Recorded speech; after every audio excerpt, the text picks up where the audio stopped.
الحمد لله رب العالمين والصلاة والسلام على أشرف الأنبياء والمرسلين نبينا محمد وعلى آله وصحبه أجمعين. و این منطقه که امروز ما در این رحله علمی خود اشتراک داریم،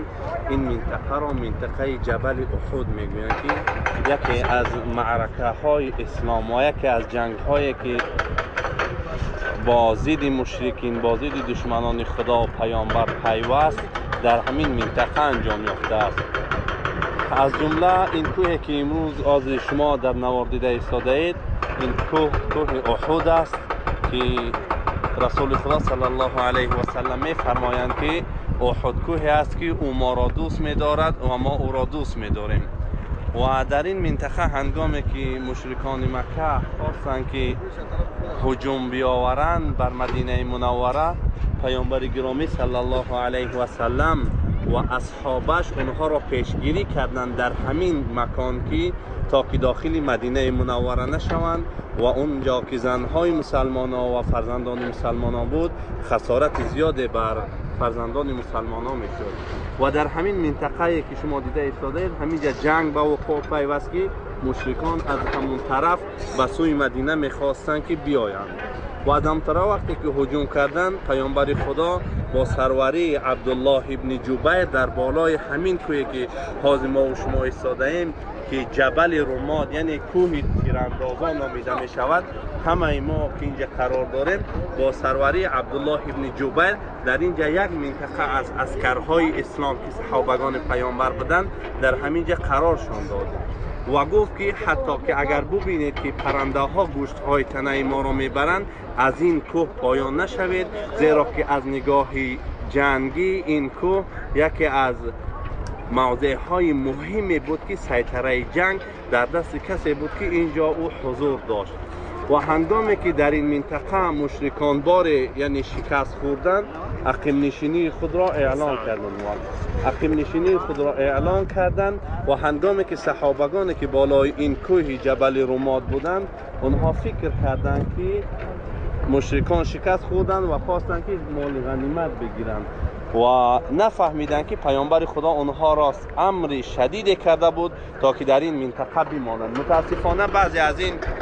صحابگانی که در اینجا با نام تیرزن مشهور بودند که نمیگذاشتند که مشرکان از اینجا بگذرند و اونها را با تیر نیزه های خود هدف قرار میدادند و اونها پایان شدند. وقتی که حضرت خالد ابن ولید که در آن وقت اسلام آورده بود این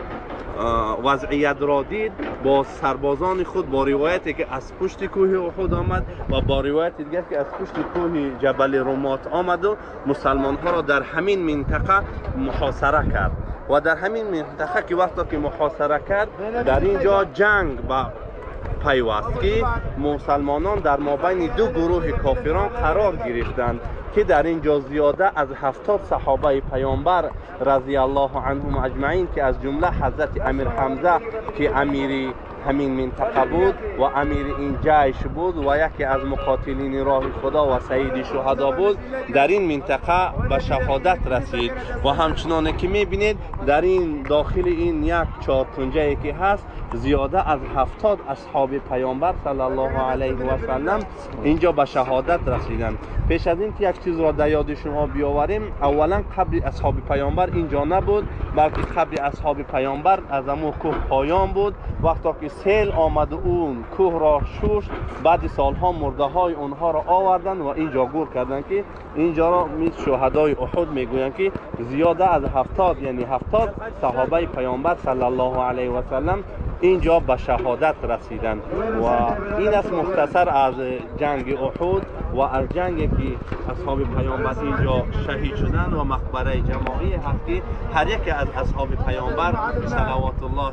علیه که در اینجا پای یکدیگر بلکه در یک قبر دو مرده هم دو صحابی پیامبر هم گور کرده میشد و کسی که قرآن او زیادتر می بود او در محض اول مانده میشد و بعد از آن دیگرها هم نیز مانده میشدند که به همین ترتیب اصحاب پیامبر و آخران آرامگاه اصحاب پیامبر رضی الله عنهم اجمعین در اینجا قرار گرفت که امروز به خاطر اثبات تاریخ و به خاطر